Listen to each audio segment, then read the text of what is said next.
در تالار ورزشی دانشگاه دولتی حقوق بیزنس و سیاست تاجیکستان مسابقه ولایتی اید به والیبال بین بانوهای تشکیلات و مؤسسه‌ها برای دریافت جام رئیس ولایت سوخت رجب احمدزاده برگزار شد. در این چهاربینی ورزشی دسته‌های کالج آموزگاری دانشگاه دولتی خوجند، دانشکده اقتصاد و سودای دانشگاه دولتی تجارتی تاجیکستان، دانشگاه دولتی خوجند، دانشگاه دولتی حقوق بیزنس و سیاست تاجیکستان، کالج طبی شهر خوجند و دانشکده پلی‌تکنیکی دانشگاه تکنیکی تاجیکستان اشتراک نموده طی 3 روز بین هم سبقت کردند.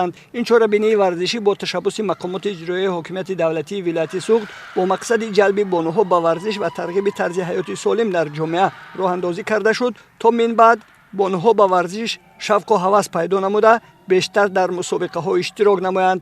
در این مسابقه والیبال باز بانوهای دسته دانشکده اقتصاد و سودای دانشگاه دولتی تجارتی تاجیکستان مهارت بلند نشان داده به گرفتن مقام سوم مشرف شدند. برای دریافت مقام یکم دسته‌های دانشگاه دولتی حقوق بیزنس و سیاست تاجیکستان و دانشگاه دولتی خوجند به نام اکادمیک باباجان غفورов با هم واخوری دایر نمودند. سبقت نهایی بین این دسته‌ها جالب و شوق‌آور و تماشاباب جریان گرفته والیبال بازبانوهای هر دو دسته با شوق و هوس زیاد مهارت سنجی کردند. در این دیدار ورزشکار بانوهای دسته دانشگاه دولتی حقوق بیزنس و سیاست تاجیکستان در دور نهایی مهارت بلند نشان داده با حساب 2-1 حریفانشان را شکست داده صاحب جام مسابقه گردیدند.